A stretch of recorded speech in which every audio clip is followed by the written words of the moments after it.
There were 2 coffee cups in the sink. Not 1. 2. And that's what did it. That's the stupid detail that finally broke me. The left one was mine. Black ceramic. Little chip on the rim from when I dropped it last November. I remember the drop clearly because I had just read a tweet that said, "You're not paranoid, you're perceptive." It stuck with me for some reason.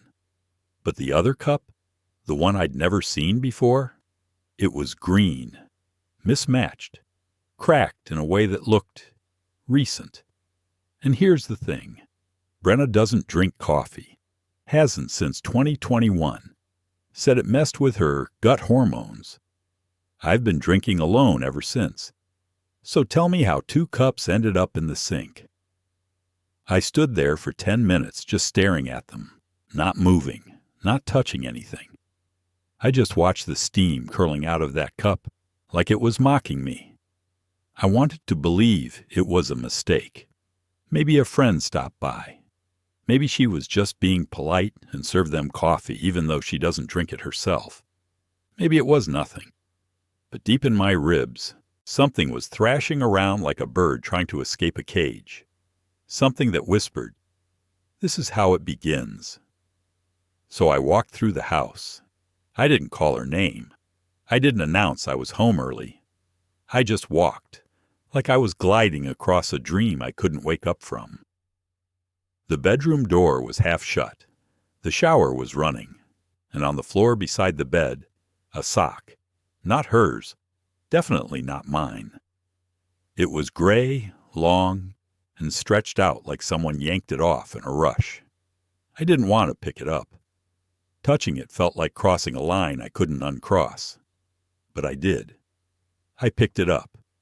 And just like that, the world shifted. I should have felt rage, maybe betrayal. But what I actually felt was embarrassment. I felt like an idiot, like a forgotten character in someone else's story. You know the guy in the background of a movie who's eating cereal when the world ends? That was me. I heard voices from behind the bathroom door. His voice was deeper than mine, confident. The kind of voice that doesn't ask for permission. And then I heard her laugh. Not the fake polite laugh she gives my mom at dinner. This was the laugh she used to make when we were still new. That high, breathy giggle that sounded like it bubbled out before she could stop it. The one I hadn't heard in years. I stood outside the door, holding someone else's sock, wondering if this was it. If this was the exact moment I became a cliché. The pathetic, soft-spined husband who didn't see it coming until it was soaking wet and humming in his own damn shower. Then the door opened, and he stepped out. Tall. Shirtless, no towel, just owning the space like he paid the mortgage. He looked at me like I was the intruder. And then, get this, he smirked. Swear to God. He looked me dead in the eye and smirked and said, "She's mine now." I don't know what came over me. I didn't yell. I didn't swing. I smiled, just a little. And I said, "Your wife saw the video." And that wiped the smirk right off his face. Brenna's scream from the bathroom was loud enough to wake the neighbors. But me? I just dropped the sock on the floor, turned around, and walked back out the front door like a ghost. That was 48 hours ago, and I haven't slept since. I didn't go far, just to the car. I sat in the driver's seat, door open, hands on the wheel, breathing like I had just run a marathon. Except I hadn't moved faster than a walk. I could still hear Brenna yelling behind the front door, something about, "Why didn't you tell me he was coming home?" And, "You said she was in Ohio." And there it was. She, his wife. I wasn't the only one getting played. That line I threw at him, about the video, it wasn't real. I said it to sound powerful, to say something that could dig under his skin. I expected confusion, panic maybe, but his reaction said everything. That line wasn't just a bluff, it hit a nerve. Which means there's actually something to find, something on tape, and if it exists, maybe I can get it. That idea started looping in my head like a laugh track. It gave me something to focus on besides the weight sitting on my chest like concrete. I stayed in the car until it got dark. Didn't go back inside. Didn't answer her texts. Just sat there, replaying every moment from the past 2 years. Every time she smiled at her phone and said it was just Jules from the yoga group. Every time she said she was going to the library but didn't check out a single book. The lies weren't loud. They were soft, comfortable, like a weighted blanket that turns out to be soaked in gasoline. Around midnight, the porch light went off. She thought I had left. That's what I wanted. I slipped back into the house like fog. She was asleep in the guest room. Door cracked open. Blanket over her head like she was hiding from reality. Good. I went straight to the kitchen and pulled open the junk drawer. Brenna keeps everything there. Old receipts, dead pens, expired coupons, and more importantly, the backup keys. She once told me Coach M, who I now know as Evan, used to coach her cousin's high school team. That lie didn't age well. But Brenna also told me something else once, in a moment she clearly thought was forgettable. Evan records everything for his training portfolio. He uses tiny sports cams, discreet, waterproof, motion sensitive. That stuck with me. And if he's careless enough to walk into my house smug and barefoot, he's careless enough to leave a trail. So I had a plan now. I was going to find the video. Not just to prove it happened, but to destroy the story he told her. The story where he's the charming outsider, rescuing her from the boring husband. I was going to take his lie and detonate it in both their faces. But first, I needed one thing. His address. And I knew exactly where to look. I didn't sleep again. Not even for a minute. I laid on the living room floor with an unopened energy drink beside me, staring at the ceiling like it was supposed to answer something. Every creak in the wood sounded louder than it should. At some point, I realized I hadn't eaten in almost 2 days. But I couldn't bring myself to chew anything without gagging. I kept thinking about her face when I said it. Your wife saw the video. That split-second panic behind his eyes. That meant he knew exactly what video I was talking about, even though I was bluffing. So now I had to find something, anything, a sliver of truth to build the lie into reality, a ghost to hold in my hands. Brenna always kept her old phones. Said she didn't trust recycling programs, thought they'd steal her data. She kept them in a little canvas pouch labeled tech stuff in the back of our hallway closet. I waited until the house was dead quiet, the kind of quiet that only lives between 3 and 5 a.m., and I dug through it. 4 phones, all dead. I charged each one like a little ritual. No pins on the first 2, just endless photos of salads, dogs, and gym mirror selfies. But the third one, that's where things changed. That one had WhatsApp, and WhatsApp had messages. And in those messages, coordinates. Not literal ones, but addresses sent back and forth. Some Airbnb listings. One had been sent as recently as 2 weeks ago. A cabin, south of town, listed under a fake name, but with real reviews. One of the messages caught my eye. Don't forget to re-hide the cam like last time. Same drawer. She never checks there. I don't know who she is, but I know I'm not she. I read it 5 times. Then 6. That feeling came back again. Not anger, not even heartbreak, something colder, like slipping under ice. I took a photo of the message.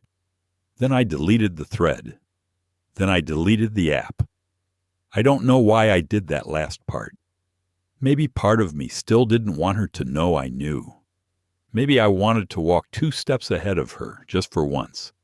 So I waited until she left for work. No confrontation, no drama, just a quiet goodbye and a kiss on my forehead, like everything was normal. I smiled. told her to drive safe. And the second she turned the corner, I got in the car and drove in the opposite direction. The cabin was real, remote. One of those luxury rustic setups made for fake getaways and fake photos. It was empty, just like the listing said it would be until Monday. But what it didn't say was that someone had left behind a folded-up towel, half a protein bar, and a tiny black camera stuffed inside the back drawer of the nightstand. It was off. No blinking light. I took it anyway. I didn't watch the footage there. I waited until I got home. I waited until I was sitting on the very couch where she used to laugh at those dumb dating shows, phone in one hand, remote in the other, my whole life behind me like smoke. Then I turned the camera on. There was no sound, but I didn't need audio, because I saw everything, and what I saw wasn't what I expected. It wasn't just her and Evan. It was her, Evan, and someone else. The video was in grayscale. That surprised me. I thought it would be clearer, something modern, clean. But no, this looked like it was recorded on a budget baby monitor. The resolution made it worse somehow, like the horror was trying to hide under the blur. It started with the cabin's bedroom. Empty at first, then movement. A man walked into frame. Evan, no surprise there. He looked casual, too casual. He tossed his jacket on the chair like it was his own house. Then Brenna walked in behind him. That part should have hurt. Her smile, the way she leaned into him, how she reached up to fix his collar like they'd done this 100 times. But none of that hurt me, not like what came next. A third figure entered the frame. A woman, short, dark hair, sharp shoulders. She didn't touch Evan. She touched Brenna, took her hand, kissed her cheek, and Brenna kissed her back. It wasn't confusion. It wasn't curiosity. It was routine. And then, Brenna looked straight into the camera. I swear to God, not by accident, not a glance, a full, deliberate stare. And she smiled. It was the kind of smile people give when they're winning something, when they've hidden all the right pieces and they know you're 2 moves behind. I didn't even realize I was holding my breath until the screen went black. There was nothing else. That was the whole clip. But it was enough. My wife wasn't cheating on me with Evan. She was using Evan for something else. I replayed the video 4 more times, not because I didn't believe what I saw. I did, completely. But because I kept noticing little things I missed the first time. Like how Evan never looked comfortable in that room. His body language was stiff, like he wasn't the one in control. Or how the woman in the dark blazer, who still hadn't been identified, moved like she belonged there. She barely looked at Evan. Everything she did was directed at Brenna. And then there was the camera. It wasn't hidden. It wasn't even pretending to be hidden. It was sitting on top of a bookshelf, angled down, fully visible. There's no way someone could have accidentally recorded that. Which means someone wanted it to be recorded. Maybe even wanted me to see it. At some point, I started thinking in loops. Questions I couldn't shut off. Was it blackmail? Was Brenna involved in something illegal? Was this just about sex? Or was I seeing the edge of something bigger? I needed to identify the third person in the video. That felt like the next piece. But how? I didn't have her name, no face recognition software, no social media clues. I only had one option. I had to go back into Brenna's phone, her current one, not the old ones. And that meant breaking my own rule. I told myself I wasn't going to snoop, that I wasn't going to become one of those obsessive, downward spiraling husbands who ends up tracking his wife's location every 5 minutes. But I was already past that line. I was way past it. That night, after she fell asleep, peaceful, like her conscience was a clean sheet, I slipped her phone out from under her pillow. I didn't even bother trying to guess her passcode. I already knew it. It was still my birthday. I hated that it was still my birthday. I opened her gallery first, hoping to find some clue. But she was careful. No screenshots. No selfies with anyone other than coworkers and her sister. I tried her emails next. Nothing unusual. But then I opened a calendar app I didn't recognize. It wasn't Google Calendar. It wasn't anything default. It was an off-brand, sleek-looking app tucked away in a folder named Travel. She had entries that didn't make sense. Vague things. Meeting 6C. Drop off. Trial run. Most of them were in the past, but one caught my eye. It was coming up in 2 days. A location marked only with a pin, not a name. No title. Just coordinates and a 3-word note. Don't forget Binder. Binder. I copied the location and sent it to myself. Something told me this wasn't going to be a normal meeting, and something else told me I wasn't supposed to know it existed. I put the phone back exactly where it was, and slid under her pillow like a secret waiting to be discovered. She stirred a little and muttered something in her sleep, but didn't wake up.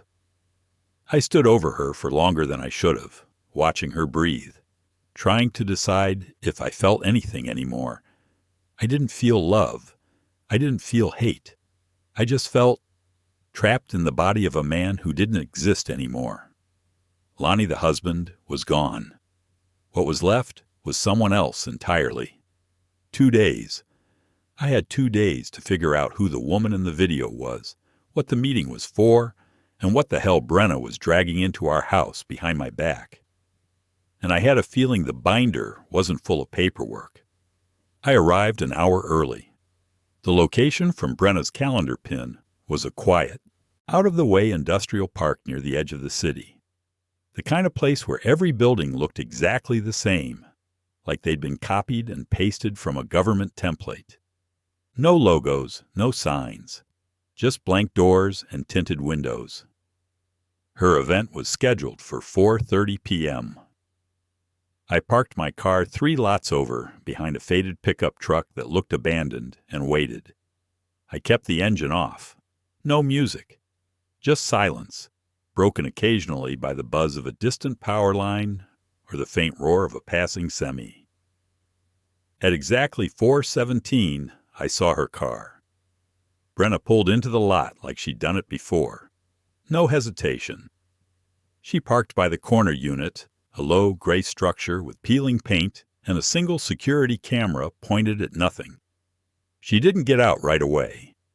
She sat for a few seconds staring straight ahead, then reached into her back seat and pulled out something thick, wrapped in brown paper. The binder, I assumed. It was bulkier than I expected, almost the size of a laptop, and she held it like it weighed more than it should. She finally stepped out and walked to the door. No knocking, no key. She just entered a code into a keypad and disappeared inside. That door didn't open again for 23 minutes. When it did, it wasn't Brenna who came out. It was the woman from the video, the one with the sharp hair and colder eyes. She lit a cigarette with one hand and tapped something rapidly into her phone with the other. She looked annoyed, not worried, not stressed, just vaguely impatient, like something wasn't going to plan. Then she got into a silver SUV and drove off, fast. I waited another full 10 minutes trying to decide whether I should leave, follow her, or go up to the door myself. In the end, curiosity won. I approached slowly, expecting the door to be locked again. But it wasn't. The keypad light was still green.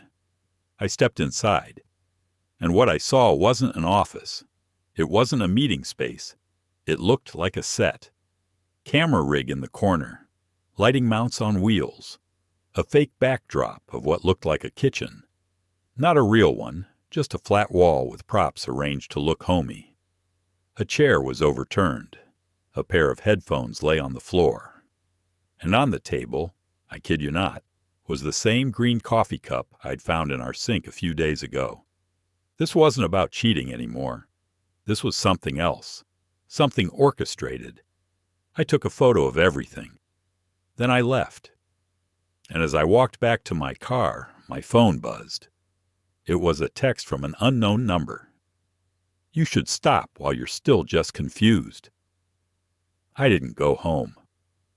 After that text, I drove around aimlessly for almost 2 hours, circling neighborhoods I didn't live in, parking outside stores I didn't enter. My hands wouldn't stop shaking. Not from fear. Not exactly. It was the realization that something had been happening right in front of me for who knows how long, and I'd been too busy playing the loyal idiot to notice. The green cup, the staged room, the video, the woman. It wasn't random. This was a production, and I was in it. When I finally stopped the car, I opened the photo I'd taken inside that building, zoomed in on everything. I kept landing on one detail, a clipboard sitting next to the overturned chair. I hadn't noticed it before. There was writing on it, a heading. It said, Scene 4B, Revision 3. And beneath it, scribbled notes. Brenna pauses before sitting. Eyes camera, soft smile. It wasn't just a set. It was a scripted scene. She looked into the camera on purpose because it was written that way. And I realized this wasn't about me catching her cheating. This wasn't about betrayal in the traditional sense. This was something bigger. Coordinated. Like my life had been turned into a story someone else was telling, and I was just there to react. I didn't know what they wanted yet, who they were, but I was done waiting. I texted Brenna, "Can we talk? Just us tonight?" She replied instantly, "Of course. Home by 9?" I said yes. Then I stared at my screen for a long time, wondering whether she'd already rehearsed what she was going to say, wondering how long she'd been preparing for this moment, and how long ago I stopped being her husband and became her audience. When I walked through the door, Brenna was already waiting on the couch. She wasn't dressed up, no makeup, no fake smile, just a hoodie pulled tight around her knees, and a look that was somewhere between tired and relieved. She didn't speak right away. Neither did I. I sat across from her, not next to her. She looked at me, really looked, and said, "You know, don't you?" I nodded. "Some of it." She nodded back slowly. Then she did something I didn't expect. She reached down, pulled a folder from under the couch, and handed it to me. Inside were documents, contracts, NDAs, production notes. Something called Observer Project, Private Set Experimentation. It read like a half-reality show, half-psychological test. A controlled environment with scripted setups designed to observe emotional behavior in close relationships. The subject, me. Apparently she volunteered. 3 years ago. It started as a pitch, she said quietly. They wanted to see if relationships could survive manipulation, hidden setups, emotional pressure. It was academic at first, but then they brought in investors, and it changed. I could barely keep my hands from shaking as I flipped pages. "So, this whole thing was fake?" "No," she said quickly. "Not fake, but shaped, nudged. Scenes were suggested, not forced. Evan was an actor, but only in the beginning. Later it got messier. People stopped following the rules." I looked up. "And the woman in the video?" "She's the director," Brenna said. "Or was. It's been shut down now. After you went to the studio, they knew it was over." I sat back, stunned. "So you chose to do this? To test me?" She shook her head. "No, Lonnie. I chose to test us. At first. Then I realized I didn't care about the project anymore. I just didn't know how to get out of it without destroying everything." Silence. Then she added, "You were never supposed to find the cup." And somehow, that broke me more than anything. I should have been furious. I should have yelled. But instead, I just laughed. One single, breathless laugh that felt like letting the air out of a balloon I'd been holding for years. "You're insane," I said, still half laughing. "Maybe," she smiled, barely. And then I asked the one question I hadn't been able to shake. "Did you ever actually love me?" Her answer was immediate. "Yes, through all of it, even when I hated myself for what I was doing." And I believed her, not because I'm stupid, not because I wanted to, but because for the first time in a long time, she said it without a script. That night, we didn't try to fix everything. We didn't pretend nothing happened. We just sat there, Brenna and me, in the quiet, sharing tea instead of lies. And somehow, the world didn't feel so heavy anymore. Maybe we'll make it. Maybe we won't. But at least now, I'm finally part of the story. Not just watching it from the sidelines,